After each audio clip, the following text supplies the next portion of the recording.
Hi everybody and welcome to Rotors. This week, this month even, that's a great start, isn't it? This month on Rotors, a bit late this time, we have got Chris Walton from Fastlight Performance, we've got Adam from Heli Bags, and we should have Rachel, although she seems to be having a bit of power issue at her house, about half the road's out apparently. It went out when she rebooted her computer, just, I think it's her fault personally, but we shall see. Okay. Moving swiftly on, because we aren't going to sit around here babbling about general stuff forever this time. We're going to be nice and straight to the point, not too much babble. He says babbling on about stuff. Right, so, Kev, how's your month been? Busy, busy and busy again. Although, we've had a bit of crap weather with the wind and so I've not really got out that much. But these last couple of weekends, I've just been Mr. 3D. I've just been spanking flight after flight after flight. I must have had like 70 flights in 3 days, sort of thing. So just really giving the lipos a good old workout. But yeah, no, it's been good. Heli's been nice to me again. Just bought a new one, T-Rex 700 Dominator. Another one? Another one, yeah. No, I come across a little bit of money, so I thought, well, be rude not to treat myself to a new toy. But it's the old adage, one in, one out. So my other T-Rex 700 is out the door, in for another one, as you do. But yeah, no, it's good. I came up and visited you guys up at South Cheshire Heli Addicts a couple of weeks back, and it's a nice toy, that, isn't it? It's really nice. Yeah, no, I've been saying it for a while. It's probably one of the best sites in the northwest, I think. I mean, there are better sites down south. Don't get me wrong. I mean, Whitehorse is one. Whitehorse is hell of a site. But yeah, no, it's one of the best ones up here. In the heli world in general, my interest has been pricked. New Goblin on the way. Add to my collection. So I'm still not au fait whether I'm going to get the Hurricane or not. Still haven't decided if I like that, but definitely getting the 380. You're getting 380. Alright, so did you see the Tarek video of that thing? Not yet, I haven't, no. That's worth a watch if you're... It's just have a search around YouTube. It's pretty obvious where. Yeah, I'll have a look for it in a bit, and I'll post it on the ROTORS page, so if everyone wants to have a look at it. It looks quite big in the video. It doesn't look like a 450. It's quite a large model, I think, for the class, if you see what I mean. Yeah. I don't know. I mean, the 450 Dominator's getting a bit big, and the Gary X3 they're a little bit bigger than them all, aren't they? So I think it's going that way. Everything's getting bigger, isn't it? Even me. Yeah. So. Okay. Moving swiftly on then, because I want to move on to Adam because this is quite cool. It's another giveaway. I love giving free stuff away. It's brilliant. It's great. Can I have free stuff? No. Oh. No. Oh, actually, before we do that, I want to talk a little bit about the Invertex that we flew. Oh yeah, yeah. How could I forget? What a cracking little thing that is. It's cool. I like it. You do have to respect it a little bit, don't you?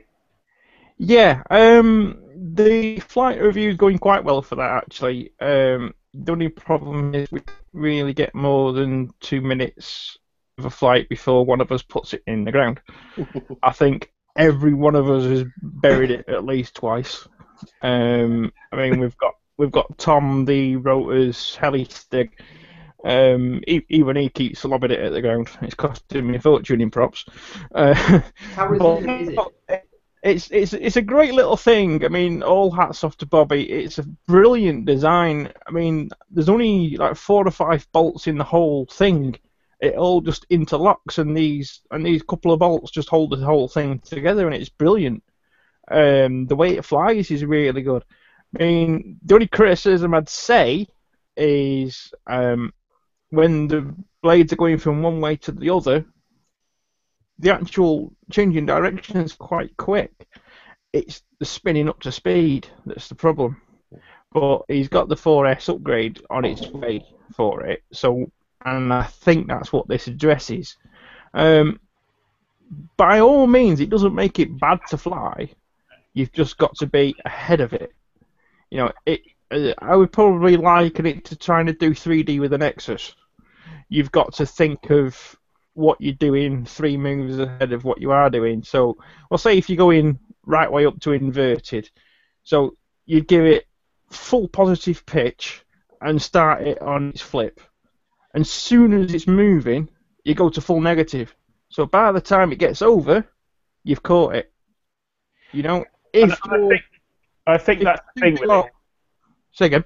I think that's the thing with it, really, is that when you are a classic example of something that it doesn't do very well is things like TikToks, because you're having to reverse the airflow so much. If you're sort of doing if you're doing a flip traveling, so if you're sort of flying down a flight line and you either forward flip or back flip into it, then it's fine, because you're not reversing the direction of the airflow through the model. You're not reversing the direction the model's going. The model is continuing the direction it's going, so the airflow through the model is staying the same. It's just doing it upside down rather than the right way up. It's just that. Yeah. But I think once you learn to respect that, it's fine. It's actually really good fun. And I was a bit concerned about sort of orientations on it, because obviously it's a quad. It's square. It's got 4 legs. It's not a pod and boom. You haven't got that sort of natural kind of orientation with the boom hanging out the back. But I had no issues really doing it at all. It's fine. It's turned out to be a bit of a non-issue, to be honest. I was worried about that myself. I mean, Bobby sent us the optional LEDs with it, and I thought, I'm going to need these LEDs so I know which way around it is. And to be honest, I just fly like a helicopter. If you are reversing the pitch, you've just got to be 3 steps ahead of the game. If you're not, it's bouncing. And to be fair, it bounces quite well. I think you'll find that comes alive on 4S as well. I was watching Bobby and Kyle and others fly at Archer on 4S, and it's a totally different animal. I mean, it really has the performance to be able to sort of power through things like TikToks, and it seems to spin up so much quicker and everything. So the things you're talking about now, which it absolutely does, I think on 4S seem to be less of an issue. The thing's ballistic on 4S. Oh, get it back. It's not slow. It doesn't clock. It's not like it's on power either. It's got loads of power on 3S. It's just the reversing the flow thing. So on 4S, I can imagine it being completely nuts. Can't wait to get my hands on that. Right, I've already got the batteries ready. Move on, because I want to get this announced very quickly. Right, Adam, who are you? Where are you from? What do you do? And what have you got for us? So Heli Bags came about from people at my club flying and using the Align bags, and they didn't tend to last. You're lucky if they lasted a season, and there weren't really any other things on the market. You've probably all seen the Dolphin bags and things that were just not designed to protect a helicopter. They're kind of designed to sling it in and take it to the field, and they were pretty flimsy. So I wanted to design something that was a bit more durable, and had a bit of thought and design process that went into it. It took quite a long time actually. But from a kind of basic concept to a prototype took best part of a year. It's come through quite a lot of iterations to be on. We've ended up. I mean, everybody who's seen these bags has been really impressed with the actual quality and the durability of the bags. So, what is it that makes the Heli bag unique? Sort of, name a couple of features that make it awesome.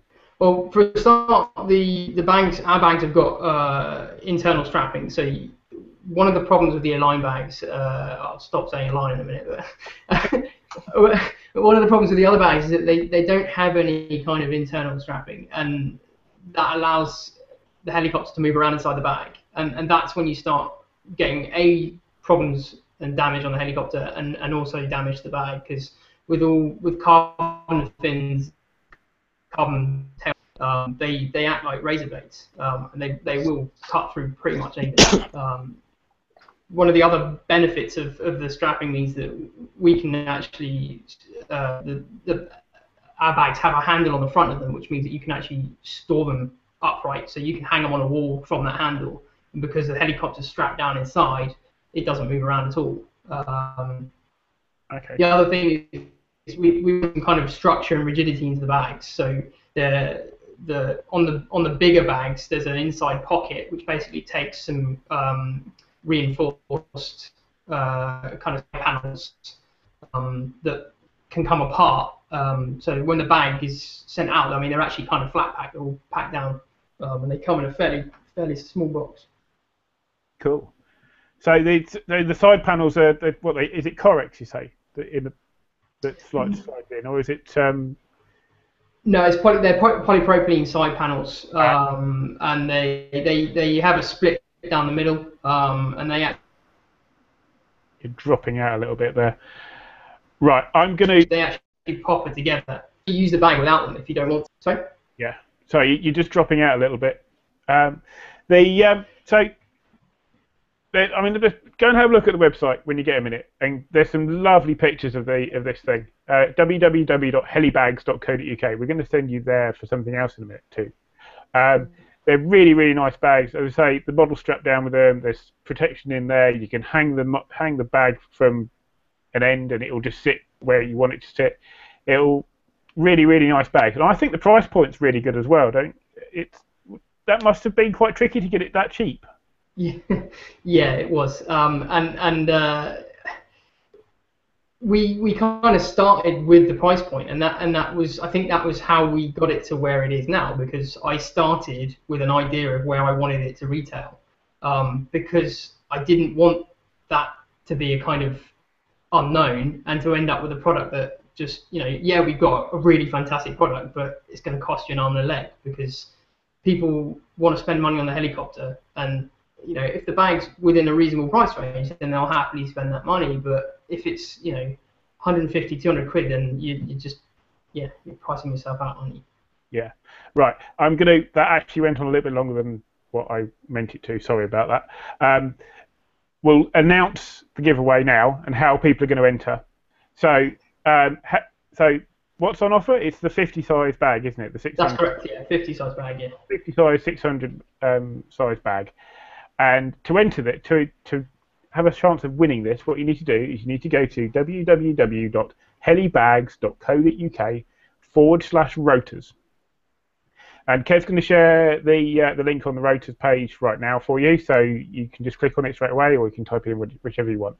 That'll take you to a form. You fill the form in, and in there is a little box that says a promotional competition phrase. Yeah, competition phrase. And what you have to put in there is my bag's bigger than yours. Okay? My bag's bigger than yours. Fill the rest of the details in, and then later on in the show, towards the end of the show, we shall announce the winner. So go to the website, go and fill your details in. Obviously, keep listening to us at the same time. Don't go away. Keep the window open, and go through your details in, and have a chance of winning this really, really nice bits of good quality bags. I like these things. They're great. Moving swiftly on, we will come back to you later, because obviously we're going to have a good old natter about some other bits and pieces that's been going on as well. I was hoping Rachel would be around to talk about the Nat, but unfortunately, because her power's out, she'll be on when she can. She's trying to sort something out at the moment. Maybe I'm just messaging Rachel now myself, and she's struggling. She might even go down to a garage to try and sort it out, but she is working on it to try and sort it out, try and get on for us. Excellent. There's plenty of time left in the show anyway. Right, Mr. Chris Walton, if you'd like to unmute yourself, please. Thank you very much. Hello, who are you? Where are you from? Just for the people that don't know, and what do you do? Well, thanks, Ed. My name's Chris Walton, for those of you that don't know me. I'm one of the owners of Fast Lab Performance, along with Jamie Renwick. And That's about what we are and what we do. I think a lot of people would say that you're probably the mastermind, the original mastermind. Would you think? No, I mean, to be fair to Jamie, I don't think that's actually true. It was a plan hatched by two people, somewhat drunkenly at an event, over some beers and some chicken wings. Yeah, I remember being at Charmouth and flying, and I think I remember getting pretty drunk with you guys on a number of occasions.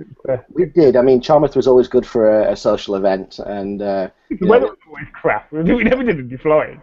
Yeah, that was the problem. When they stopped us flying in the down at the caravan site with some of the bigger helis, it was a shame because that was the best time to fly when the weather actually improved. It always seemed to improve in the evening, didn't it? Yes, it did, definitely. Yeah, just when you'd had a couple of beers and it definitely wasn't suitable flying time. It's like, sun's come out now, brilliant, fantastic. Yeah, it's always suitable with an MCPX or a 450, right?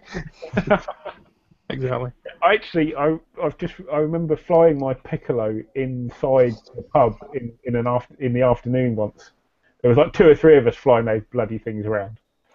Yeah, I think flying's probably too much to call it, Ed. I mean, like hopping around the ground, because I remember having a Piccolo Pro as well, and I spent a fortune on that thing, and I could barely get it off the ground. It just didn't have enough power. I was thinking the exact same thing. I don't think I've ever seen a Piccolo fly ever. Mine flew. As long as you replace the motors every 10 flights, they did sort of seem to fly okay. I think I must have got your old motors. That's why mine never worked. Oh yes, those were the days when models were actually a pain in the backside. Actually, no, they're still a pain in the backside now. What we're all about. I remember putting a lot of time and money into an MS Composite Hornet. The 3D version of that, and I spent forever getting it right. I mean, literally, it took weeks and weeks and weeks, and I got it what I consider to be perfect. And I was flying it around, doing a little backwards hurricane with it. It was amazing. And then, this is before 2.4 gig. Servo glitched on it, and the thing blew up. Yeah. And that was the end of that. Yeah, no, I had one of those as well, and the tail drive on them was so fragile. Yeah.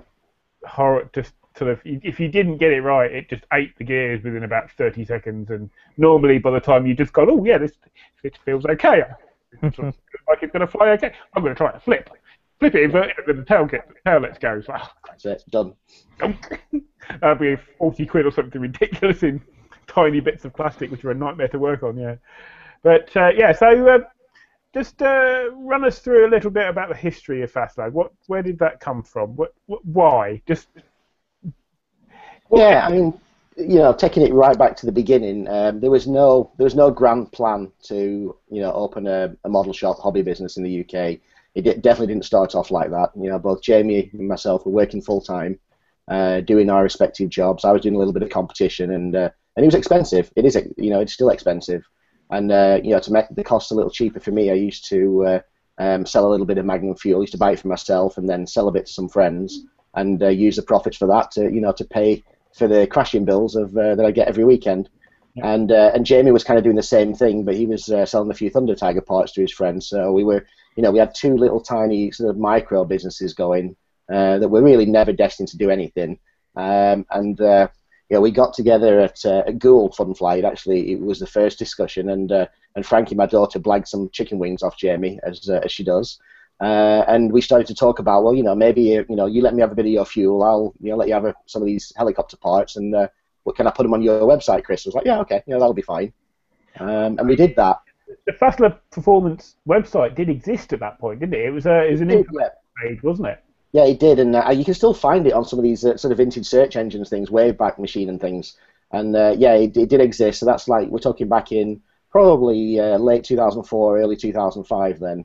When the Fastlab website was sort of going on its own. It was just basically Magnum fuels. We were just selling Magnum fuels locally to people that wanted to buy it, and again purely to fund the hobby. And then even when we joined forces, there was never really any plan to have a hobby business. It was just to make the hobby cheaper for ourselves. But what we found is that as we slowly started to amalgamate these things into the website, we kind of had the products that people wanted to buy. And at that time as well, there was a lot of people buying from outside of the country. The exchange rate was very preferable to buy abroad. and we kind of came on the scene with with relatively good prices, and a little website there that kind of had things available, and we obviously did something that people liked.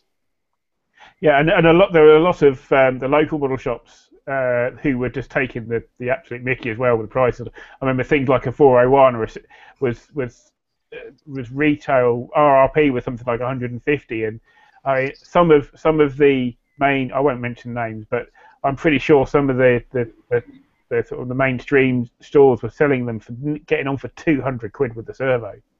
Yeah, it was an interesting time for everybody because the exchange rates were so weird at that time that it made it difficult, and there was such pricing sort of imparity between the US and the UK that it really, we looked expensive. I mean, the whole of the UK then was so expensive, and it was it was totally realistic to see that businesses were struggling along then and trying to charge more for the products, but in reality they were hurting themselves in a big way because they were losing all the business abroad. Yeah, I mean, I think I may have bought a Raptor 90 from Helicraft back in the day, and I think over here it was something like, for the airframe only, it was getting on for 500 quid. Yeah. I paid about 340 for it or something. It's just a massive amount cheaper. You can't justify buying something from your local shop, to try to keep them in business if they're not even able to get within 50 quid of the what you can get it from, what you could have got it from elsewhere. So I think I mean that's a criticism that sort of levied at people like yourselves, Fast Lad, in that some people have been known to say that you've wiped out the local model shop, but I'll answer that one in a second as part of a larger answer for you, if you like. But I mean, I think the reality. I mean, you talk about Helicraft and Cyber Heli and all those places at the time. Those companies were responsible to some respect for what you'll call wiping out the local model shop. But we as consumers as well, we have a responsibility to to buy locally wherever we can as well, because it's easy to say after the fact that, oh my God, that local model shop's gone now.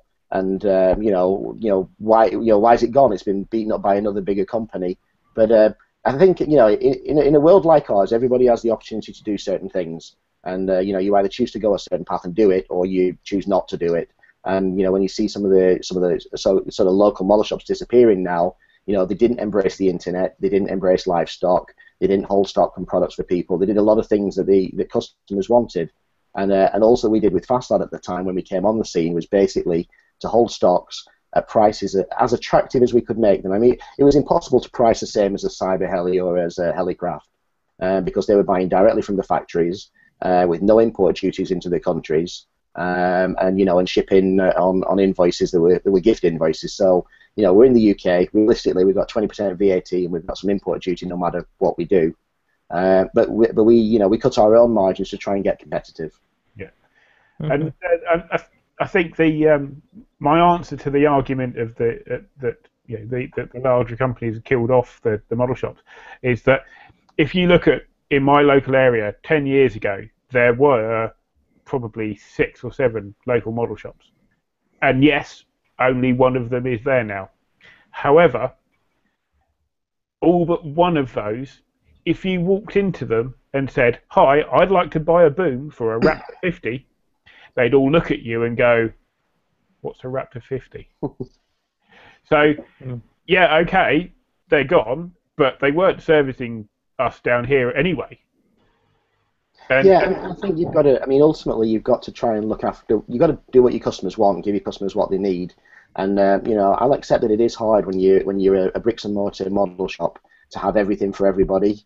Our focus has always been on internet-based selling, so it makes life a little different, a little easier for us. But ultimately, you've got to give customers what they want. And the most frustrating thing for helicopter pilots in particular is not being able to get parts.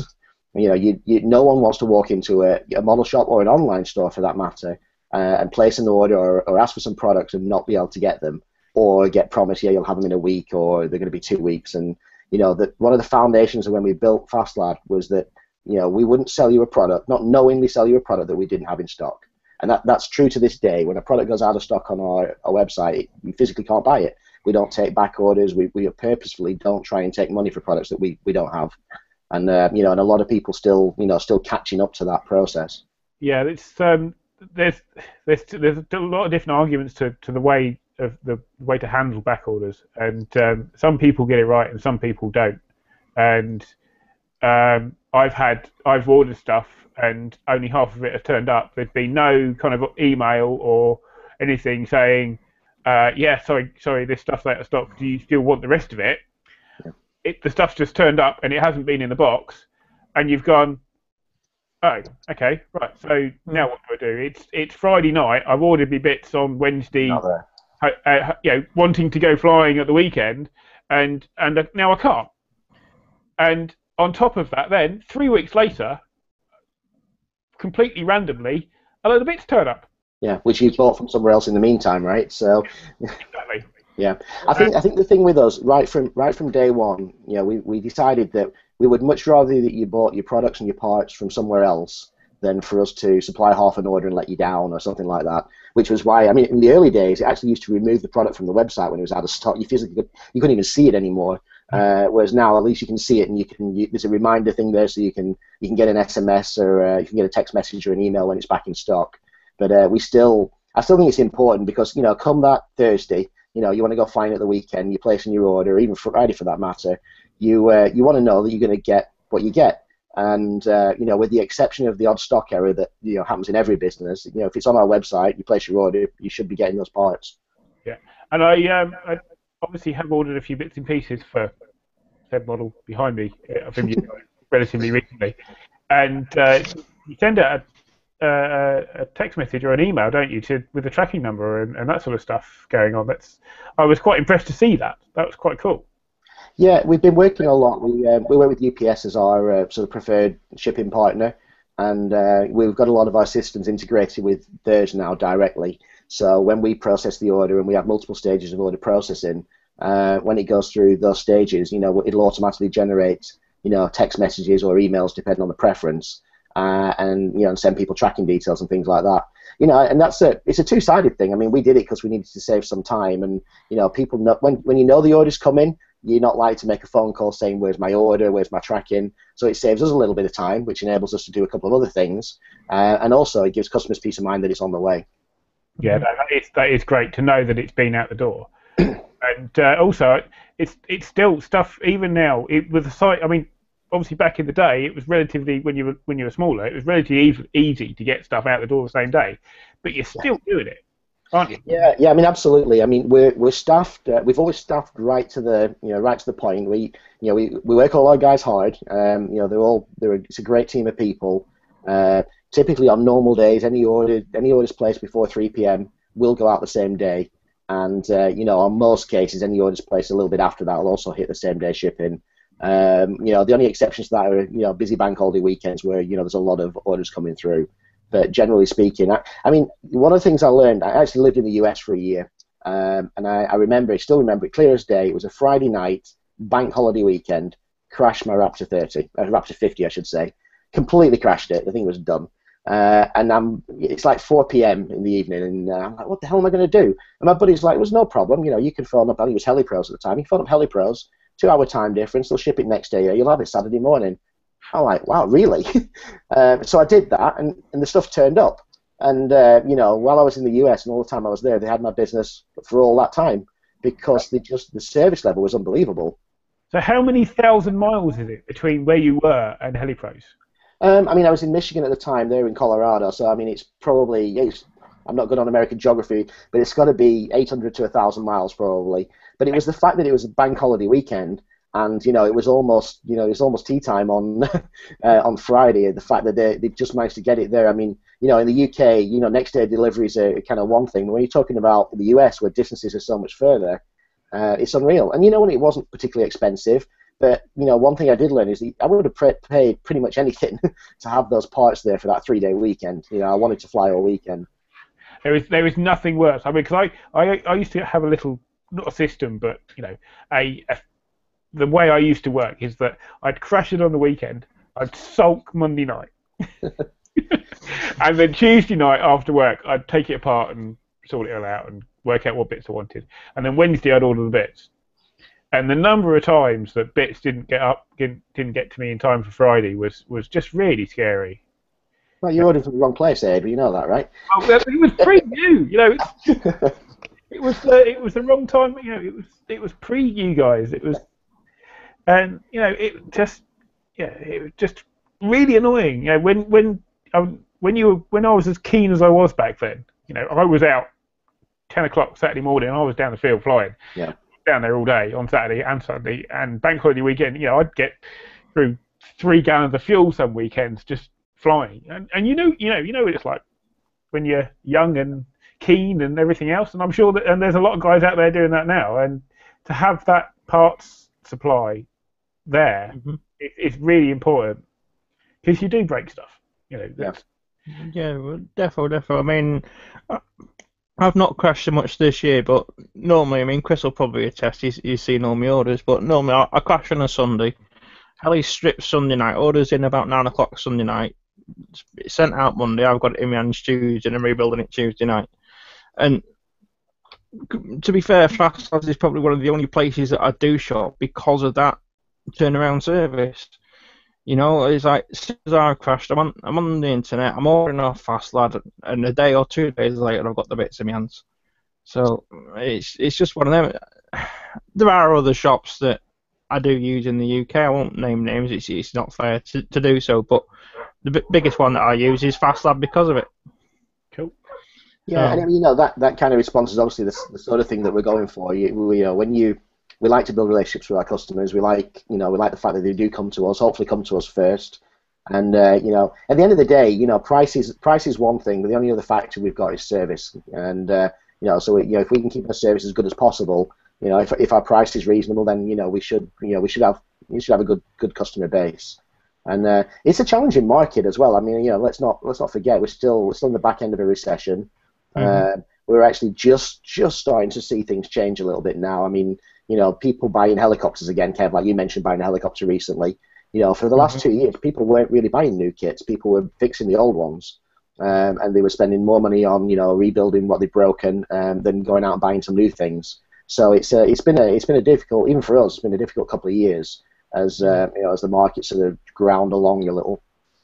Yeah, I mean, well, like you said, Dan, there's been a recession for the last few years. I mean, how would you describe the fact that you've really, I mean, I know you've struggled, but you've prospered where others have fell by the wayside in the recession? I mean, would it be fair to say you're probably the biggest in Europe now?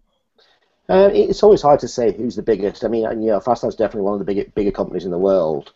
And you know, and we're a good size. I think the reasons that we still continue to prosper and continue to grow is that we try and be very sharp on getting the new things.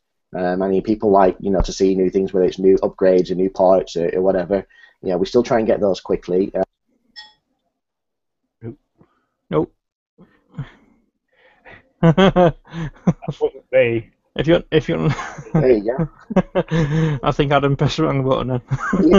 If you want me to keep quiet, Adam, I'll stop. All right. No, we try and you know, have the right amount of products and try and have the new stuff for people. We keep turning on different bits of features on the website as well. I mean, over the years, you know, we're one of the first to do live stock. You know, one of the first people out there with a fast finder type system. You know, one of the first out there to do SMS texting when products were back in stock. And I think, you know, keeping doing those things. But the other one, it's a, you know, excuse the euphemism, it's a shit ton of hard work as well.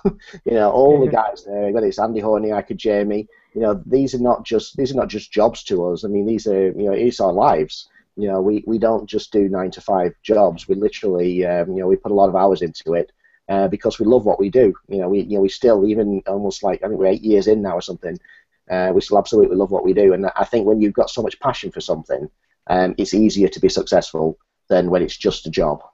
And I think that's the thing.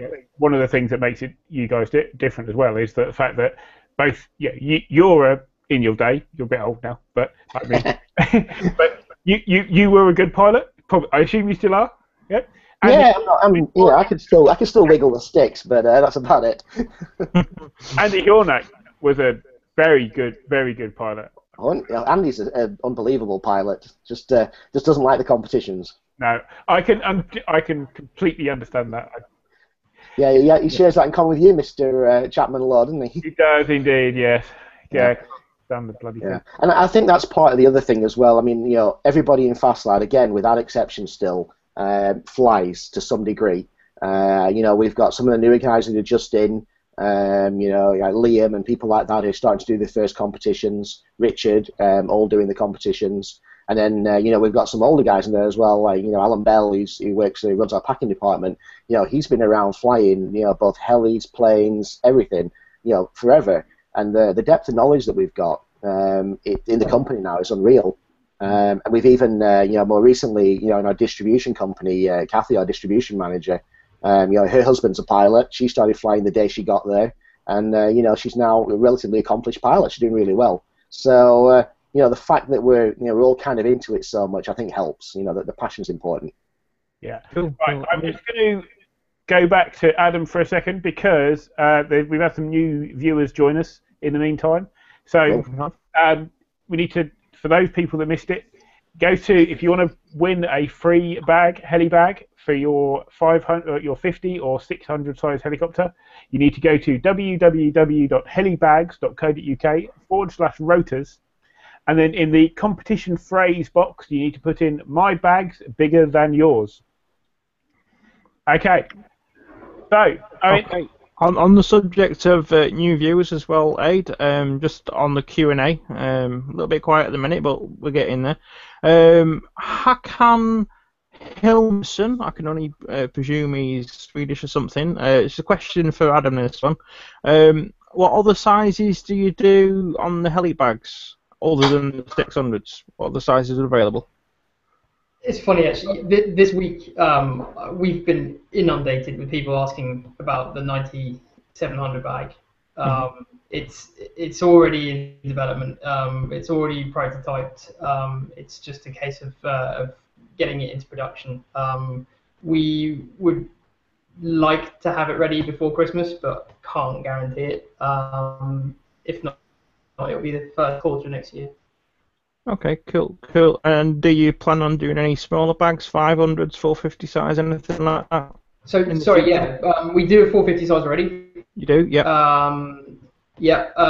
And a lot of the kind of the 500s, 550s will happily fit in the 5600 bag. Okay. Its internal size on that is. Nope. We've lost you. Fit in that. So okay. Got me back again. Yeah, we lost you there for a second. So I mean, the 550s aren't that much smaller, are they? So do they? No, exactly. Yeah.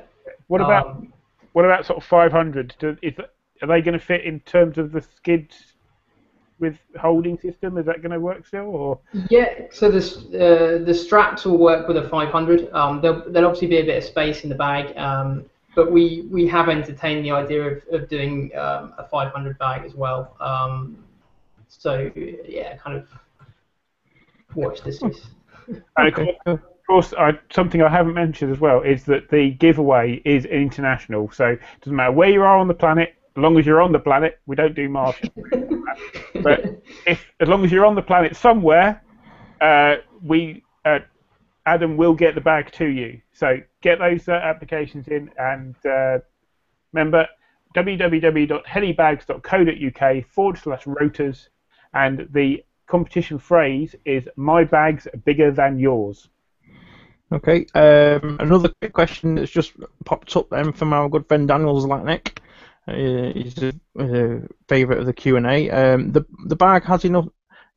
As you said, is there enough space in the bag for flybarred heads? There is indeed. In fact, it was designed. I was flying flybarred at the time when I designed it. I was flying a flybarred X50, and I wanted to make sure that a flybarred heli would fit in the bags.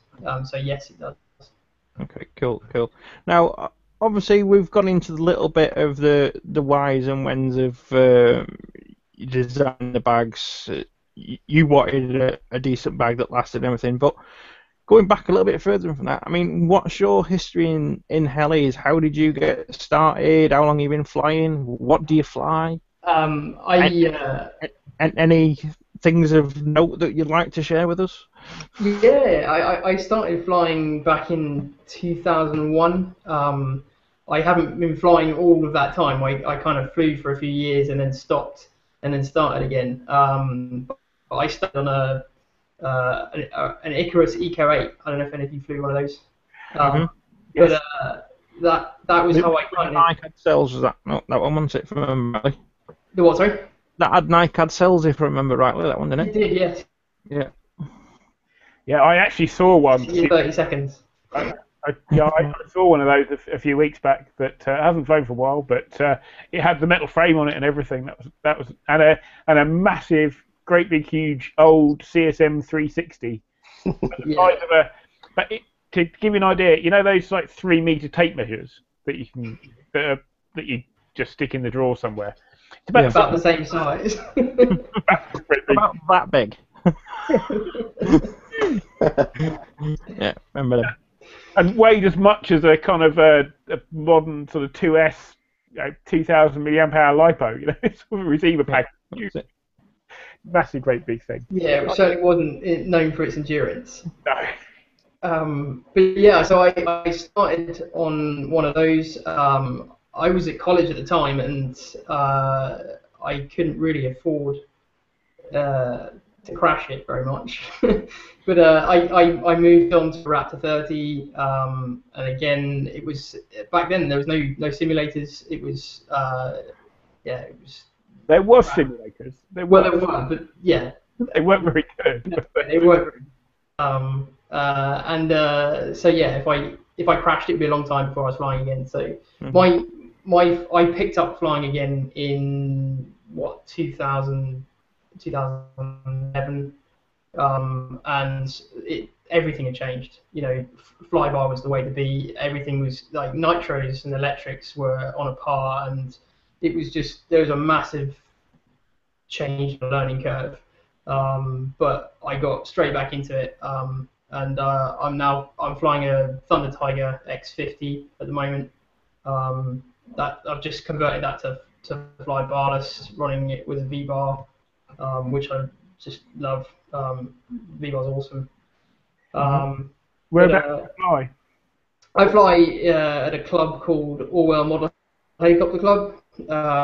That's just near Ipswich. Really nice bunch of guys down there. All sorts of different abilities, but you know, loads of people willing to help and give advice. So yeah, it's a good club, really good club. Yeah, I think with today's technology, with the electric and stuff, it's very easy to go and fly into a little spot and go and fly on your own or with one or two people. But you can't beat. I mean, sometimes the club experience can be a bit of a nightmare. There's no two ways about it. It can get very political and pretty nasty. Yeah. But if you find a good club, they are just the best places to be. Just awesome. You find an awesome bunch of guys, nice flying site, and you know it's a social thing as much as it is flying. It's really important. Absolutely. Yeah. But if it hadn't been for the kind of the MCPXs and the Blade 130, I mean, my flying wouldn't have come anywhere near as much as it has in the last couple of years, because they are just brilliant little things to train on, and they're just practically indestructible. I mean, you're looking at a repair bill of 30 quid. They're brilliant for things like orientations and stuff, and I learned my inverted orientations on the 130, and obviously with the likes of accuracy now, there's so much available to people coming into the hobby to kind of pick up the basics really quickly. And talking of accuracy, Chris, yes, have you played with accuracy much? Had a chance to play with it? What do you think of it? I've had a basic play with it. That's all, which was at one of the events. It was on the screen, so I had to play with it. I mean, I think graphically it looks unbelievable. I've not had enough of a play with it to see what the physics are like, and I tend to be one of those people that just picks up and plays with it anyway. So it'll, between simulators, if it looks good, then for me it's almost good enough in some ways. I'm kind of on the view that the 130Xs and things like that for me have become the modern day simulators, like you just said. I think you can fly those in realistic conditions. I mean, you can literally fly it, maybe in your back garden or in the park or something. And when you've got some wind there as well, they can be extremely challenging to fly. So yeah, I think you get real life scenarios with those, and it doesn't cost you a fortune because I've beaten my 130X up. I think I'm on my second one now because the first one I killed it completely. But they're so cheap to put together again. So you don't quite have a reset button, but it's not far off. Yeah, very true. There's actually a question here which I think you might be able to answer, Chris. Do you know if there's any more canopies coming through for the 570, the Goblin? Yes, I believe there will be some more canopies coming through for it. There's normally a gap of about a month, particularly with fiberglass products, after the launch. So we're just past that time now. So we should be seeing some more. I think we just had a delivery from Fazuno in recently, and they're starting to do some Goblin stuff as well now. So yeah, there will be. There's a carbon canopied version as well of the helicopter, which I believe they're going to be making the helicopter available as a full carbon style helicopter. And shortly after that, they'll be releasing the boom and the canopy, and that's pretty slick looking. Nice. Yeah. Yeah, it's very blingy. You can't improve on that though. Sorry. I actually like that colour. I mean, some people didn't like the sort of the black and whitey type colour schemes, but I think it looks cool. Yeah, I mean, I flew that last week, a couple of weeks back, and I've got to say, it was a really nasty sky. It was quite a light sky and overcast and just pretty much the worst lighting conditions that you can get flying a helicopter. And it didn't disappear. I was really surprised that it was easy to see. It didn't. I remember joking with Kev at the time when he said he was going to order the black and white one. It's like, yeah, that's going to be in the ground a lot because you can't see it. It's going to disappear, and it doesn't. I was really quite surprised. Yeah, I think they've really done the homework with the contrast, or the contrast of the greys and the silvers, everything. They've really done the homework on it. But yeah, no, I quite like it. I think the thing with the Goblin as well, because it's got that that boom style on it. I think the way that you perceive it and see it in the sky is different than you used to do with a traditional pod and boom. So I don't think its silhouette's quite the same as a pod and boom used to do anyway. Yeah. No, I'll agree with that. I mean, one of the things I found going back to a T-Rex from my Goblins, every now and again I just lose where the tail is. Like you say, if I'm just because I'm at the point now, I'm just trying to get pedal flips sorted. I can kind of do all the messy and horrible, and some people fly with a nose, some people fly with a tail. One of the things I do, I fly with a tail, and at the minute with the T-Rex, I just every now and again I'll just lose it, and I've not done that with any of the Goblins. So, but yeah, the boom does help a lot. It really does. Yeah. I'm still surprised that Ed was allowed up north. Actually, that's still, that's been. Well, he had a nosebleed. I'm sure he must have had a nosebleed. Come on, I was in Hull at Christmas. I'll have you know. That's not north. Yeah, we don't even count that. I was far enough north to visit Fastland, so I must have been fairly far north. So you actually came in as well, right? Yeah. Well, that's where I bought this. I picked it up. Oh, there you go. Came in and picked it up and had a chat with the boys. Yeah, it's great. Did they make you a brew? No, don't be stupid. I shall put a complaint in. Next time we're visiting family in Hull, I shall pop in and say, I'll demand my cup of coffee. Yeah, you should have done. You said, do you know who I am? That always works. I tried that. Well, no, I was talking to Andy and, sort of. Anyway, while we've been shopping, Adam's just dropped out the call again, but no, we'll be back in a bit. He's having some trouble with the audio. Right, so while we're on the subject of flying and so on and so forth, let's have a little bit of history of Chris and where did you get started on helis and what was it that piqued your interest with them? I know you've done a bit of flying with fixed wing as well, but was it like fixed wing first and then helis, or always helis? And just like a little brief history of your flying career, because did you used to do comps as well, Chris? Yeah, I've done a few. Yeah, I mean, I've been flying literally since I was about 6 or 7 years old. Flew control line first, like a lot of people back then. Flew RC gliders second, and then RC aircraft after that. And I was actually yeah, that takes me all the way up to being, I don't know, that's nearly 30 years old, I guess. And then at that time, I was living in America, flying at an awesome club over there, full tarmac runway and everything, loving my aeroplanes. I mean, I was flying aeroplanes literally every day. And I'd always had it drummed into me that helis were the work of the devil, and they didn't work right, and, they shouldn't really fly. And even my dad, who's an avid RC flyer, was like, these helis, terrible things. He actually said a lot worse than that, but I'll paraphrase to terrible things. And then, that's the thing. They were evil, horrible things. Exactly right. And then there was a couple of people in the club learning to fly helis at the time, and they were hovering and doing the normal stuff, and it didn't change my view of anything. These things were hovering, they're getting in the way when I was flying my planes. And then one gay guy came down the club, one gay guy, I don't think it was a gay guy, there's one guy came down the club, and he was flying, I think it was an XL Fury 60, and he was flying it around like an aeroplane. And I'd never seen that before, and I was like, "Oh, I want a piece of that." The other thing was fast. He was rolling it and looping it and everything. And that weekend, I went out and bought a JR Venture 30. Plastic fantastic. It used to stay in track for about 15 seconds, and I crashed and rebuilt that so many times. And it was quite a difficult learning curve for me as well, because I changed mode when I learned to fly helicopters. Because I used to be a Mode 1 airplane pilot, and I changed to Mode 2 helis. So it took me a little longer to get it than perhaps most. But then I went from, hovering around for quite some time to, I bought a second model because I was afraid of crashing one and not being able to fly. And then as soon as I got two models, I went literally from hovering to, forward flight and inverted flight within the space of a couple of weekends, because it was just like flying an airplane again. And that's kind of like where I, sort of fell in love with it. And at that time, 3D Masters was just sort of getting going. I think they'd have maybe 2 competitions in Northampton, and I'm like, I want to do that. That's what I want to do.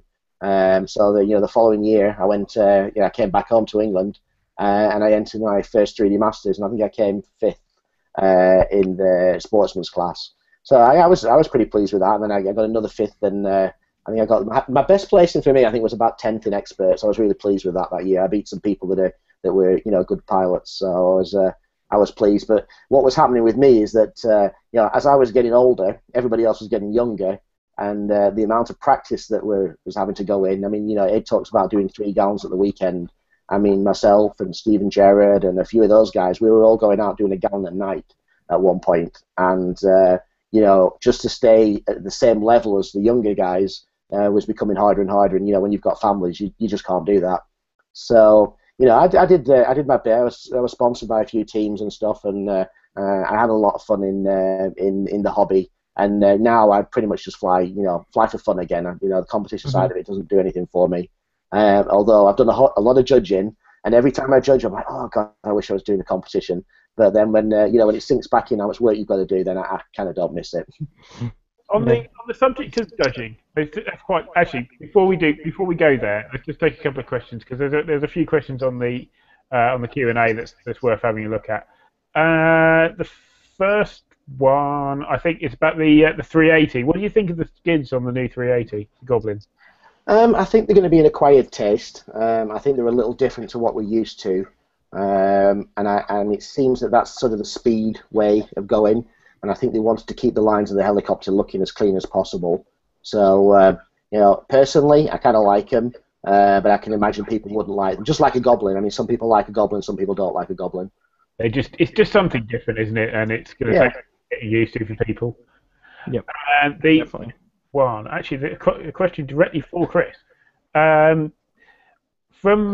He's looking for a 450. Daniel is looking for a 450 for a beginner. He mentions the Forza or the Gaui X3 or the Mini Protoss. Which would you choose and why? I think that it depends if this is your first helicopter, or if you're a beginner. Yeah, and you're a beginner. The most important thing is availability of parts, and that doesn't mean availability of parts from FastLab. That means availability of parts from anyone. So you've got to think then about who carries the most parts. And ultimately, Align tends to carry the most parts, they're in most shops. But beyond that, I mean, all the 450s now are so capable. The X3, for example, is a phenomenal little helicopter. Got a reasonable amount of plastic parts on it, so it keeps the cost down. Forza is a great helicopter, probably a little bit more expensive on parts cost. So it's sort of you got to weigh up the different options. Protoss is good, but not too many people are selling the parts, so it comes down to that. I actually finished off a build of one of the little mini Protosses recently, and it's a nice little heli. That I quite like that. The belt arrangement is definitely a bit strange. It is nice. It's very quiet in the sky, and it's got reasonable power. Yeah. I think if I was forced to pick one, I'd probably go with the X3 for just pure. It seems to fit the bill. Parts costs are quite low. Flyability, I think that Protoss is good. Yeah. I think with the smaller stuff, for me, it would come down to the tail drive. There is nothing, as we know from our MS Composite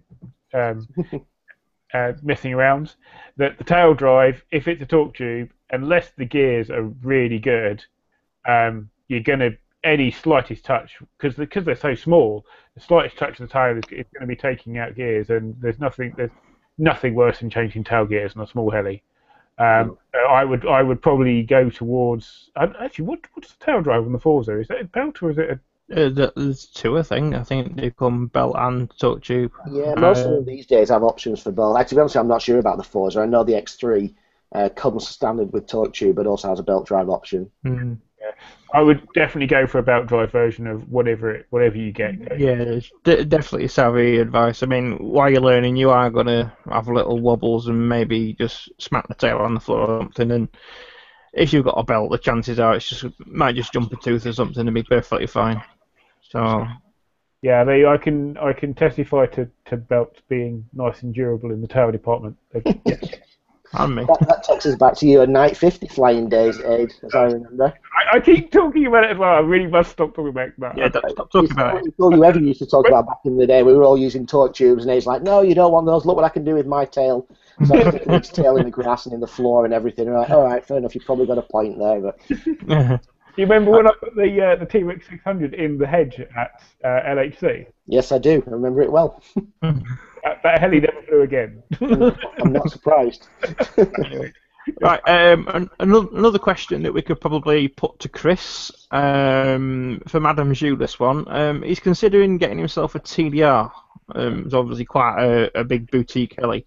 And he wants to get a gyro with a rescue mode. Which one do you reckon? Which one would you recommend over anything else, Chris? I mean, he's put down the Skookum and the Bavarian Demon, and there are others with rescue modes. I mean, what would be your preferred gyro on that sort of boutique heli? Obviously, it's costing several thousands of pounds. I mean, he's going to want the best, isn't he? I guess it depends what you want to do with the helicopter as well, whether you want to go all out speed at some point as to which flyby system you put on it. But both the Skookum and the latest Bavarian Demon are exceptional. And the bailout, I've never used the bailout on the Skookum. I've never tried that, but I believe it's good. I've actually used the bailout on the Bavarian Demon, and it did what it said on the tin. It works. So again, these days, I mean, there tends not to be as much bad equipment out there. A lot of the things that are purporting to do certain things tend to do it now, whereas back in the day, of course that tail gyro doesn't drift. Well, you know what? We all know they drifted, right? So, I don't know what you're talking about, Chris.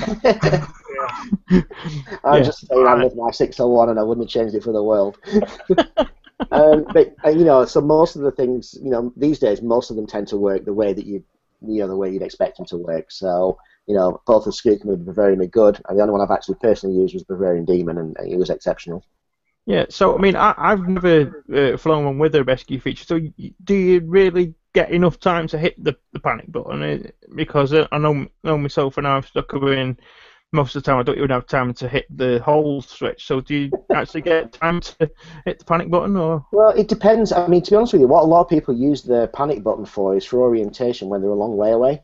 Because quite often one of the crashes that we have when we're learning is when we fly too far away and we can't tell which way around the helicopter is. So by the ability to just hit the panic button, get it leveled, give yourself a few seconds to breathe, that can be a big saver. I mean, at the end of the day, if it's going in the ground and you're low, it's going in the ground, and the panic button's unlikely to save you from that.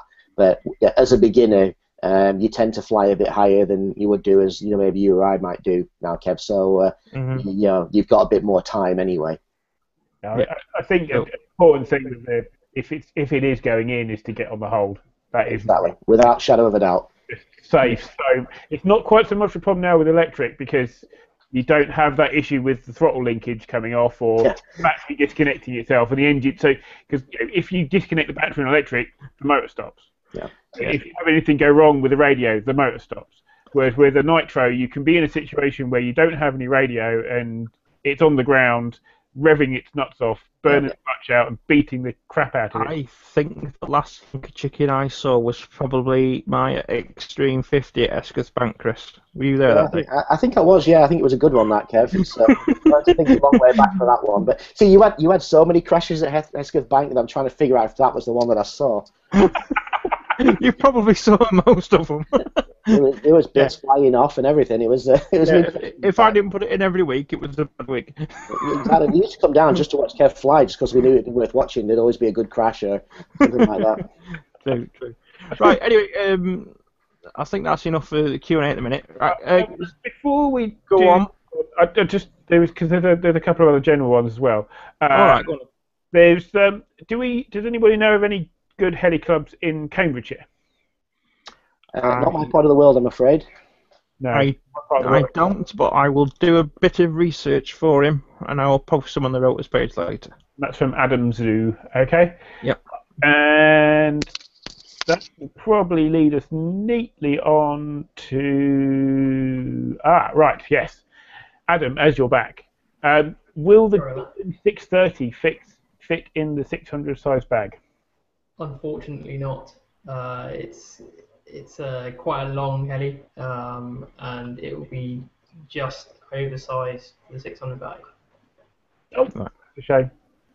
That's it. That's the problem with these weird, funny, funky sizes of helicopters. They don't fit anything.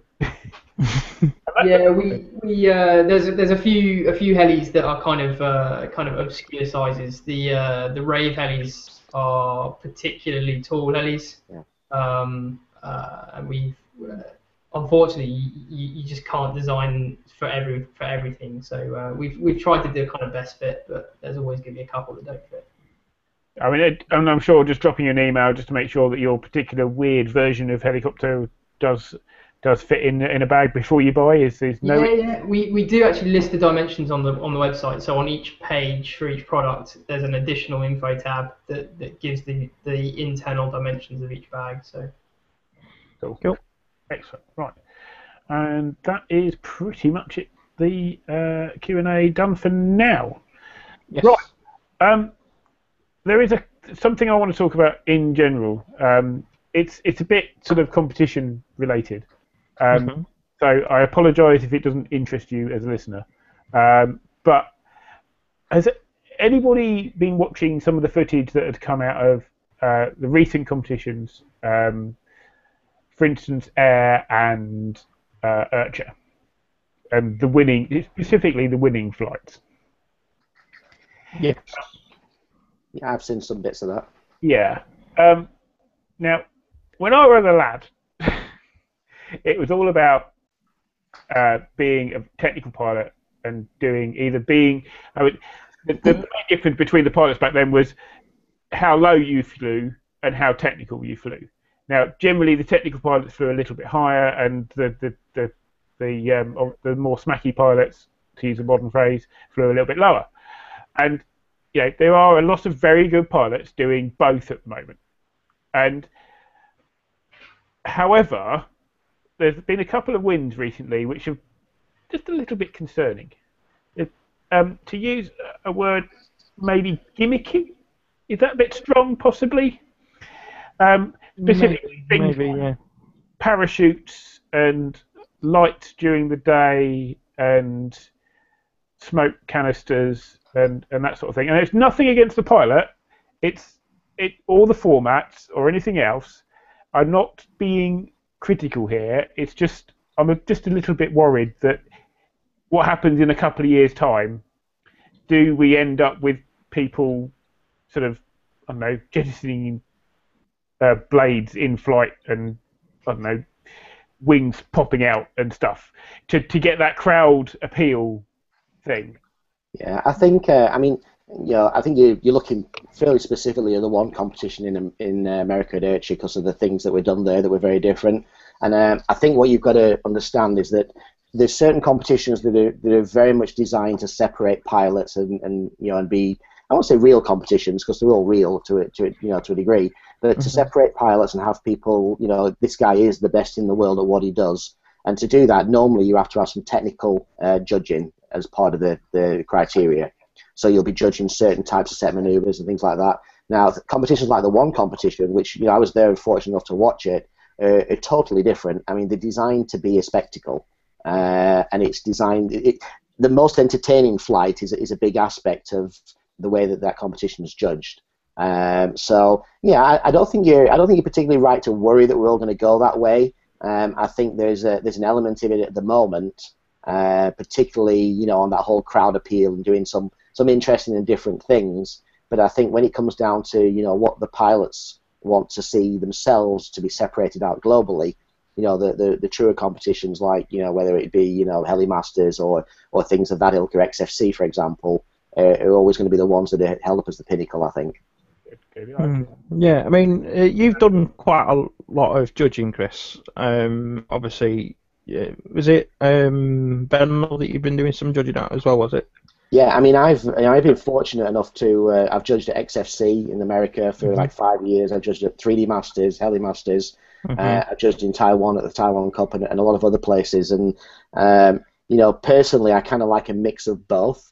I think flights should be entertaining, and I think crowd appeal is a huge factor in flying.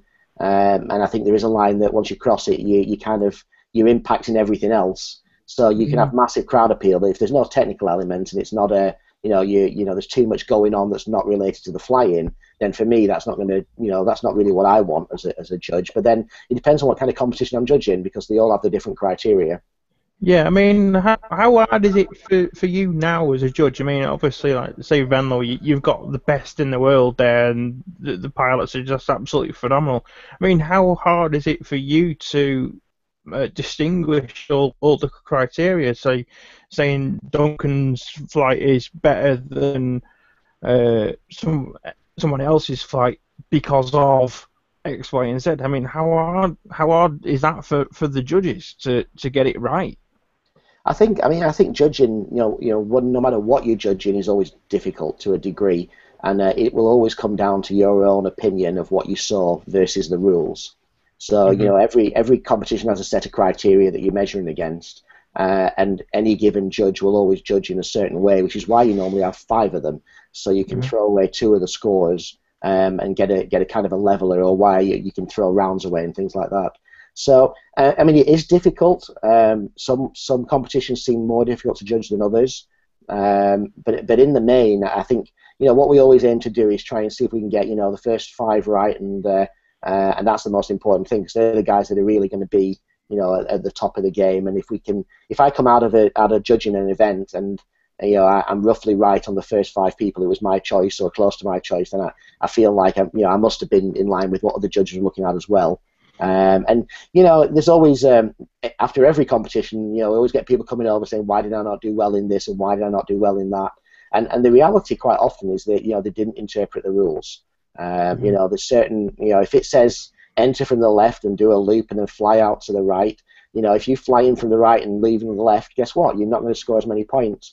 And even some very, very high level pilots still make some of those minor mistakes. And then another one that's absolutely critical for judging is basically centering. Making sure a maneuver's in the center and flown correctly, and is equal space either side. Even some of the best pilots in the world have a left and a right hand side, and they fly to either the left or they fly to the right. So some aspects are quite easy to judge because of that. The ones that are hard to judge is where everybody does everything spot on. Yeah, it's amazing actually watching some of the set maneuvers back in the day, and you look there and you think, but it's like 15, 20 feet off to the side, and you think, that's, and I when I did champs, I actually sort of got one of the judges out on the flight line and said, look, right, where's the middle? Yeah. Where is it? And because it's obviously from the perspective thing as well. What's in front of you might not be what the judges is seeing as the middle. So. That's quite. You're right. I would encourage competition pilots to try and take part in more judging, whether those are little local competitions or anything that they can, because I think you can become a much better competition pilot by doing a little bit of judging as well. Because you get to see, you know, everyone's like, well, I don't know what the judges were looking for. Well, they're kind of looking for you to do what you're supposed to do on the paper, you know. So at the end of the day, if you do a little bit of judging, you'll actually see, you don't realize that, you know, maybe some people who, you know, fly a lot to the left or fly a lot to the right, or, you know, all of the flights very high or very low, you know, the variety's not there. But when you do some judging, those things actually are easier to spot than other people just watching the flight. The hardest thing with judging is not just to watch the flight. You know, if you're watching some exceptional flights, it's hard not to switch off and just watch. You know, you've got to be constantly judging the flight, which is the tricky part. Yeah, I mean, there's been some absolute cracking flights recently that I witnessed, and just I don't. Were you? No, no, you weren't at Zone, were you? The evening flight that Duncan Bossium did that was just absolutely mental. It was all 4 feet off the ground, and and yes, it was all awesome. But for me, the best bit was that really high piro rate, inverted circle. Wasn't going very fast. It was just an incredibly high piro rate, and I was watching, and you could not see the cyclic inputs going in. Yeah, no, that guy is he's an absolute machine. But the interesting thing we spend a fair amount of time with both the Bossion brothers, and the interesting thing that they say when they're asked, you know, how do I get better? They just say, you know, do simple things, but do them low and do them fast. And if you watch Duncan's flying in particular, it isn't the most technical flying style out there. You know, there's not as many things as you might see a Kyle Dahl doing, but the precision and the speed is absolutely unreal. And because of that, you get a lot of crowd excitement, a lot of appeal, and you know, that kid flies 1,000 miles an hour all the time. Yeah, I mean, adding to that, I mean, what you're saying about doing the simple stuff but do it fast, I mean, one of the biggest protagonists of that is Tarek El-Saadi. Yeah. I mean, if you actually broke it down, his flight, and watch what he was doing, I mean, one of the most impressive moves I've seen him do, it's like an axial roll with like a quarter piro in it. I haven't quite mastered it yet, but he's doing that. It's just a really simple move, but he's done dead quick, and it just seems amazing. You know, just because it's just taken a simple move, turned it up to 11, and it looks brilliant. Yeah. And he's probably one of the biggest protagonists of it. Yeah, no, I mean, I think particularly the show pilots, I mean, a lot of what they do is not the most technical stuff. You won't see as much reverse and, you know, tail reverse and things like that. It's all very low, very fast. And that makes it, you know, usually makes that very exciting as well. Yeah, a lot of people think that Duncan Osborne's flying is a little bit boring sometimes. He is very heavy on the piros. I will say that, but it's just he is low and technical. I mean, I saw him do a piro globe at the bottom of the globe, and it was small as well. It wasn't a big globe. It was only sort of 30, 40 feet off the ground at the top. But at the bottom, coming out of the bottom of the piro loop, it was not that far out from the flight line, and it was inches off the ground. But that's the trouble, is that type of flying doesn't seem to get the crowd appeal points that maybe. I think I mean it's about variety as well, and you know, I think you know, a lot of the pilots that are doing well and are winning, if you watch the flight, they're not doing one thing continuously, and they are really switching it up a lot. even if the level of complexity is not high, they're certainly doing a lot of things. They're covering a lot of sky. You know, rather than, you know, just being in front of themselves, they'll be off, you know, high up to the left, and, you know, they move around a lot, and they use all the air that's available. And usually in most competitions, there's actually marks given for using the airspace. So you get a guy that might be, you know, pyro flipping the hell out of something right in front of himself, and he won't score as high technically, perhaps, as some guy that's moving around and doing more things. Yeah. And repetitiveness is the other one that scores people down. I mean, you know, I've seen some guys. I mean, I've actually sat there with other judges, and we do talk amongst ourselves. You know what it's like, and we'll be like, "My God, this guy's been pyro flipping now for the last minute." I mean, you know, we're actually starting to knock points off now. I mean, there's no doubt you can pyro flip. You know, you're at 3 inches above the ground, but you know, you need to do something different. You know, even throwing a few rainbows or something just to mix it up. And I think that's, people get stuck in the technical stuff sometimes, and they'll just do that. Rather than throwing in some simple maneuvers, maybe to string maneuvers together as well. You know, they tend to not string them together very well. Yeah, that's coming back to the sport after all the time off. It was the transitions. I could do all the maneuvers pretty well. Yeah, I could get them round. I mean, they weren't particularly tidy or anything, but the the stringing them together, the tying from one manoeuvre into another, and moving around the sky was something that definitely I had lost, and it can make the difference, I think, between a really nice flight and something that's a bit kind of like, it's all very well doing a manoeuvre and then flying off somewhere else and doing another manoeuvre and then flying to the next manoeuvre. You kind of need to do a manoeuvre to link the two manoeuvres together. Yeah. Makes a big difference to the way the flight looked. Yeah. But right, conscious of the time, and obviously we've got some more viewers as well. So right, if you haven't heard already, we are giving away a 50 or 600 size heli bag. To claim or to enter the giveaway, you need to go to www.helibags.co.uk/rotors, and then in the box that says competition phrase, you need to put in "my bag's bigger than yours," and we'll be announcing that in the next 15 minutes. So you need to get in pretty quickly, and we'll be closing that off fairly soon as well. So get the entries in now, or you'll miss out. Yeah. Okay. What sort of entry rate have we had on the competition, Adam? Have you been keeping an eye on it while we've been talking?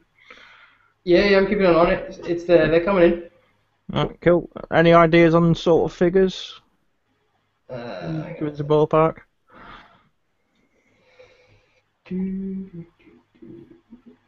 I'll put you on the spot a little bit here. Yeah, where are we? It's a shame we didn't have Rachel. Actually, I was hoping she would arrive, but we'll get her on another show. We'll get her on the next show. For those that wanted their daily dose of Rachel, we'll get her on the next show. Looking about 60 at the moment. All right, cool. That's good. That's a pretty good shot. That's good odds. That is of winning. Yeah, it's not bad. Yeah, 1 of 60. Yeah, that's not bad. That's a lot better than the 55 for me. Yes. I have seen a couple of duplicates come in mind. Yeah. All from Kev, no doubt. All from Kev. Quite possibly. Now, have you ever done anything competition-wise, Adam? While we're on the subject of judging and competitions, have you ever done anything like that, or is that not your bag? No, it's not my bag. I'm most certainly not a good enough pilot to do competition. I think it'd be great to be able to put that amount of time into my flying, but it's just haven't had the chance. What I didn't say, I actually stopped flying model helicopters and started trying to fly real helicopters. All right. That kind of took over everything I was doing, and I put a lot of money into the kind of real flying, and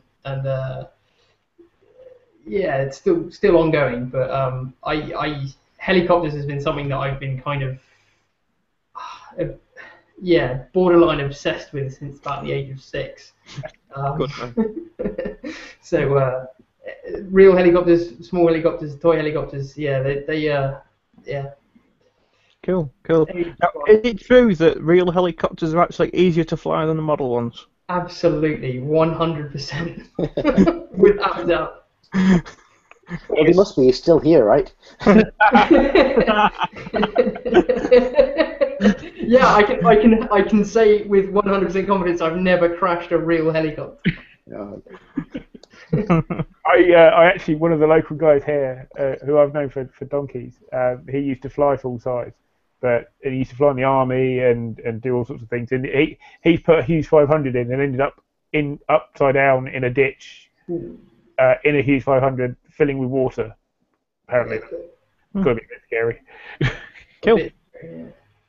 But one thing I was going to ask Chris actually is, you said you did a bit of glider flying. What did you do? Was that slope or thermal?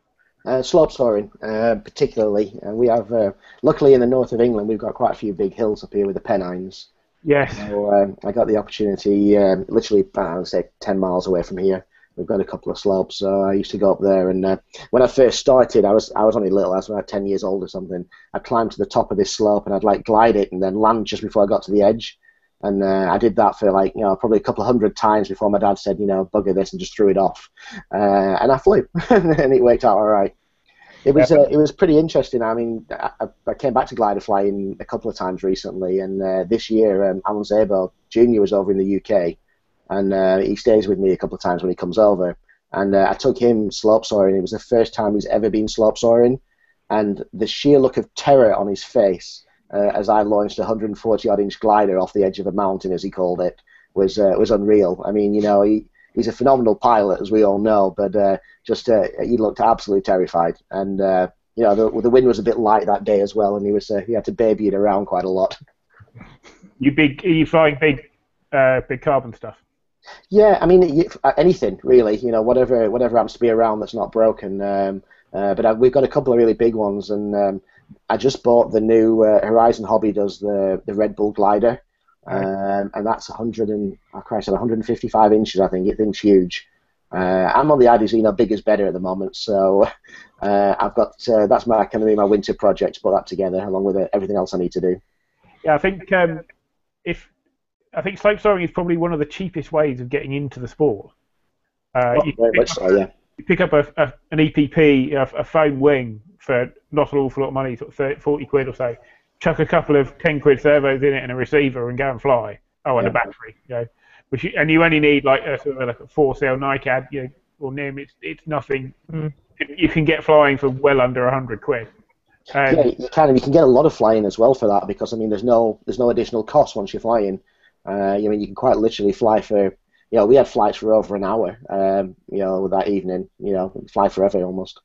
Well, yeah, as long as it's been hitting a hill, then you're good. Yeah, I flew up there, around that way. Rush Up Edge. Okay, I've heard of it. I've never been, but heard of it. It's a dynamic soaring spot. You didn't you? You used to do a bit of dynamic soaring, right? Yeah, dynamic soaring, slope soaring, F3F, which is the slope racing, pylon racing, all that sort of stuff. I've still got my EPP glider. I took it up to at the zone weekend. Air weekend. I took it up to Westbury Whitehorse and fly around. It's good fun. Nice. It's definitely worth having a go if you got slopes nearby. It's definitely worth doing. It is. It's very relaxing. I mean, our helicopters can get a bit frantic sometimes, and it's nice just to take a day off. And it's great because if it's too windy to fly helicopters, you can go and sit on the slope. People have gliders, they're boring and stuff like that. If it's windy on a slope, they're far from boring. I mean, some of these things will do 100 plus miles an hour easily, and that whistling past your head's always exciting. Well, the dynamic soaring speed record is 468 miles per hour. That's ridiculous, yeah. Nothing boring about 468 miles an hour. It's just mental stuff. Would I be right in saying I've seen someone slope soaring a heli? You would, yeah. I mean, a couple of people have actually done it. There's a video. We were in Denmark for the Pitch Brothers Smackdown, and one of the pilots there, whose name escapes me at the moment, he slope soared his Logo 600. I mean, basically, what he actually did with it is he just took off under power, killed the power to auto-rotate, and then just continually auto-rotating on the edge of the slope. He was up there for like 5-6 minutes, no problem. Was he flying around, or was he just hovering kind of? No, he was actually able to move it around. I mean, not a lot, because you've got to be careful with the tail, because the tail will sort of kill the performance if you load it up too much. But he was certainly able to slope soar a heli. And there's a few videos out there, I think, of other people doing something similar. Yeah, that's cool. Daniel is asking, how many 250s can he fit in the 600 bag? Always a pleasure to take a question from Daniel. He's been listening from day one. He's been always happy to contribute to the question. Right, I am going to. You have 30 seconds to get the last few entries into your bag. So you need to go to www.helibags.co.uk/rotors, and then in the competition phrase you need to put in "my bags are bigger than yours." You do that now, or you will miss out of your chance. Okay. So I'm going to give that a few minutes for them to do that, and then we're going to close it down, and then we shall announce the winner in about 10 minutes. Okay, cool. Quick question for Chris off the Q&A. It's a lot of people are going to be getting Goblin 380 as a winter project. This is from Jonas Nyman. It says the Fastlag going to be doing a Christmas special bundle, like a super combo for the Goblin 380. Hi, Jonas. I mean, almost certainly we'll do something special. We still haven't got the final timelines on when we're going to get it, but I totally anticipate we'll have it in time for Christmas. And yeah, one of the things about Fastlag, we actually kind of like doing little deals and specials and deal of the weeks and things like that. It helps us keep up with our craziness. So I'm sure you'll see something before Christmas on that heli and probably quite a few others as well. Yeah. No, the Fastlag sales are legendary, even though they keep falling when I've got no money. Last one, you had money there, Kev. Last one, we got some of your money. I did. I very nearly bought a kit, but I sold myself out of it. So I still spent a couple of £100. No, fair it is. Just last question for me. Well, last sort of topic for me on the subject of Fastlag is the Fastlag team, the Fastlag fighting. It's grown exponentially over the last few years. I mean, back in the day, it was yourself, Andy, John from Northern Ireland, I forgot his last name now, and Steve G. And now there's a hell of a lot of pilots, and quite a lot of the pilots that are doing competitions are viewing the Fastlag team as probably the pinnacle of their career. I mean, what are your thoughts on it? Because obviously you probably the mastermind behind it all. I think you're very kind about it being a pinnacle of someone's career, but I mean, to be honest with you, the Fastlag team is it's first and foremost a fun team. I mean, it was developed to help out certain pilots that we got on with, liked, and were not just usually exceptional pilots, but also perhaps good communicators as well. So we tend to only have people on the team that that can get on with the way that we work, which is very light-hearted. So first and foremost, that's the main thing. Matt Lodge runs the team for us, does a huge amount of work on our behalf in getting the guys all to the events and clothing and making sure that they're they're looked after and doing what they need to do sort of back for us. But it's like I said, first and foremost, it's a fun thing. It helps us test products. We get an awful lot of products in that we don't have time to test ourselves anymore. So our team members act like guinea pigs on a lot of those products. They'll test them for us to destruction, absolute to destruction. Just ask Stephen Gerrard; he's destructed a few. And we get real, honest feedback as well with no agendas. The things about our team that make it different. I'm conscious we're getting close on time. We don't force anyone to fly anything. Okay, the only exceptions is that technically it should be something that Fastlag sells or wants to sell in the future. So there's no hard rules. You want to fly a Goblin one day, you want to fly an X7 the next day. That's okay with us. Naturally, the best pilots in the world tend to know what they want to fly, and there's no point us trying to tell them otherwise. And I think that makes it a better place for some of them to be. And I know everybody enjoys it. We have a good laugh socially when we get together as well.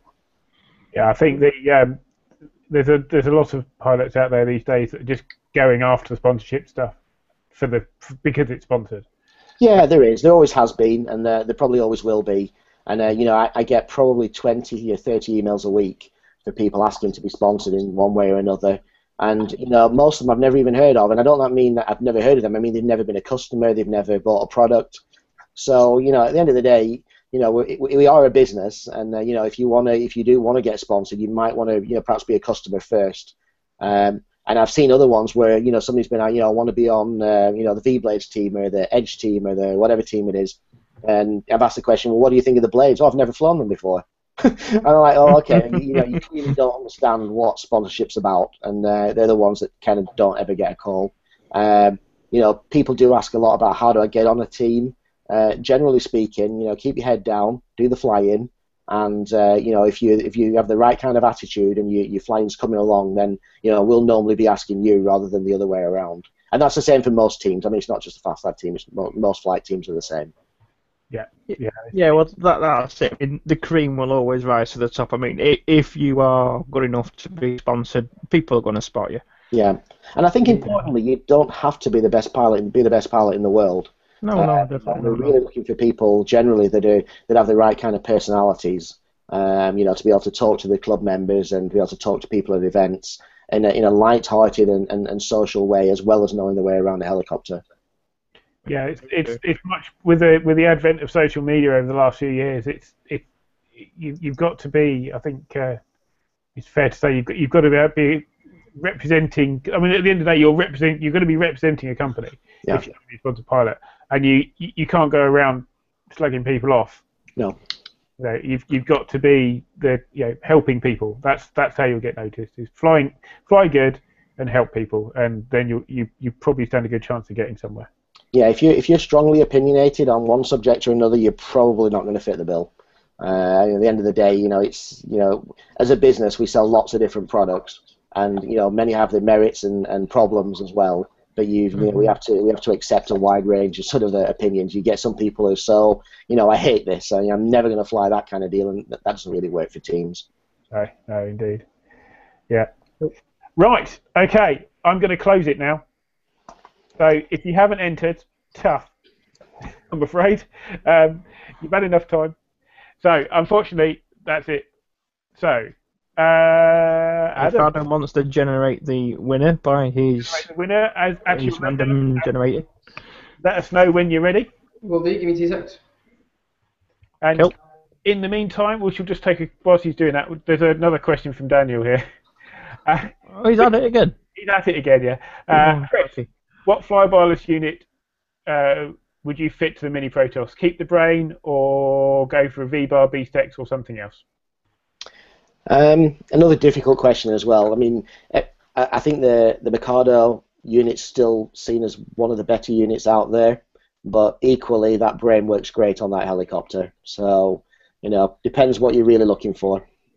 I think these days, as long as you're dealing with one of the main brands and not some Chinese knockoff, then I don't think you can really go wrong with any of them these days, can you? No, not really. I mean, whether it's a Beastex or whether it's a Spartan, they're all very, very good units, and they're a lot easier to set up than they used to be back in the day as well. So you won't really go wrong. A lot of it comes down to personal feel and preference as well.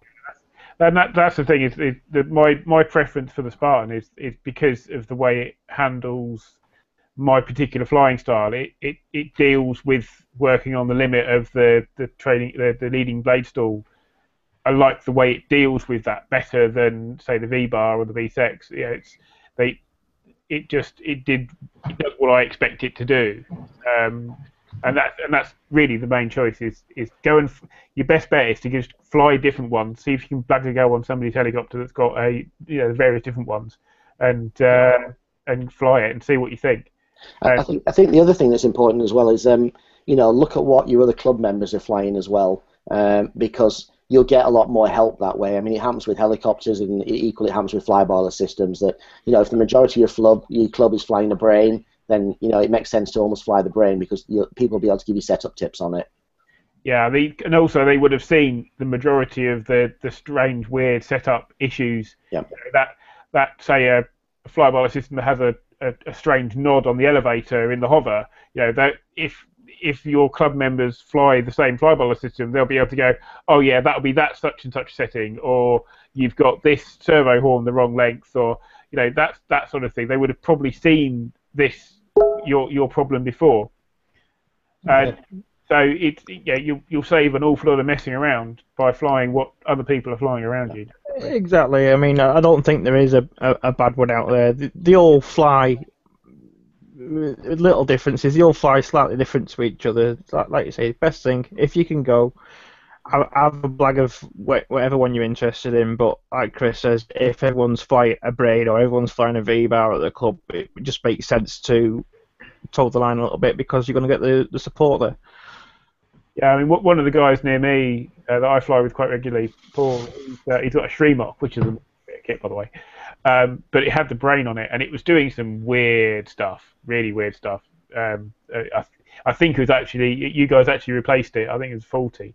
But because I hadn't played with one, I I was looking at it going, well, is this what it normally does? Yeah, Or, exactly. yeah, whereas, because he actually he got it replaced and then stuck it on eBay and bought a Spartan because it was just easier, It's like, and we went out and flew it, and it flew really nicely. And I'm sure if I'd known the brain better, once he'd got the faulty unit replaced, we could have got it flying equally as well. But I just had a very very similar thing with the V-bar actually. There's a couple of people at the club I fly at that fly V-bar, right. And when I fitted it, I was getting some really weird twitches, and it turned out to be static from the belt. And it took other people flying other helicopters with the V-bar not having a problem and getting help, and eventually found out what the problem was. But, cool. Yeah. It's definitely helpful, and that's another good reason to find a good club as well, and not fly on your own, is to find these sort of problems really, really quickly. Rather than spending months sometimes tracing a fault, you could, whereas a club member will go, oh yeah, mine did that, and this was the problem, and next week you've got the bit that you need to replace it, or you're spraying something, or there's a bit of lube, whatever, and it just works. So it can save you an awful lot of heartache. Right. We have a winner. Adam, do you want to announce it? Yeah. So the winner is Richard Ashworth. Okay, and where does he live? Doesn't give us details on the form. I've got his email address from the form, so I will be in contact to get details on where to send it. Excellent. Well, fantastic. Well done, Richard. Congratulations indeed. Thank you very much. Right. Does anybody else have anything to say? I had a quick query for Chris. There's an online retailer, I won't mention the name, they're shipping a lot of things from China, and they have a UK warehouse now. How does their business model and what they're doing kind of affect you guys, and how do you, obviously they're bringing a lot of cheap things into the market, and it's not what you guys do, but is that having any effect on you guys? I think it'd be wrong to say there was no effect from it, because I think there is some effect. And in particular, it's on things like lipos and low-level electronics. But then there's also a positive thing to it as well, because we don't touch clones, and we won't ever touch clones. That we get a lot of people starting on those helicopters, maybe buying them from either outside the country or from some of these places. And quite often, what they'll do, particularly if it's an aligned clone, they've normally replaced 90% of the helicopter with aligned real products, which they buy from us. And I think that there's no added sort of quality will out, and I think that does happen even with the lipos. That there's certainly good lipos and there's bad lipos, and some of the imported ones are very good sometimes, and some of the times they're very, very bad. So fortunately, because we're kind of on the more premium side of the products, then it doesn't really hurt us. I would hate to be an RC airplane company in the UK right now, though, because I think they're under a lot of pressure. Because balsa wood's a little different than than helicopters, and that some of that stuff is very, very cheap. And actually, on that subject, I was going to ask you earlier on. Actually, sorry, before we finished, has there been any temptation to expand into the rest of the sport? No, not really. I mean, we still don't think we're done with helicopters yet. There's quite a few more things that we'd like to do that we're not able to do because financially they're just too big an investment. But I think until we're done with helicopters, we won't do anything else. If we do something, it would have to be something that was a little bit more niche. I think we won't go mainstream model aircraft or anything like that, because every company that's tried to do it's failed generally. So I think we're looking at a few crossover products that we can sell to a few markets, and then we'll see where helicopters take us. But our planning window goes out for 5 years, and the first 3 years of those don't see us doing anything different other than doing what we do now and trying to do it better than we do today. Cool, excellent. Right, and I think we're about done now. Well done, Richard Ashworth. Thank you for joining us, Chris and Adam. No problem. Thanks for inviting us. Yep. Thanks, guys. Rachel, I really feel for you being in the dark. That can't be much fun at the moment. We will get you on another show, probably the next one. And thank you very much, everybody, for listening. And good luck. And any problems, any questions, we shall be taking them. Just tag us in the post or send us a hangout or anything like that. Just give us a shout. Emails are also on the Google Plus page as well if you want to email either myself or Kev. And I think. And if you've actually got any more questions for Adam and Chris that we've not covered in the show, feel free to email us or contact us through Facebook or Google Plus, and we'll pass the questions on. Excellent. Thank you very much, everybody, and good night. Thank you. See you later. Thank you. See you guys. Cheers. Bye.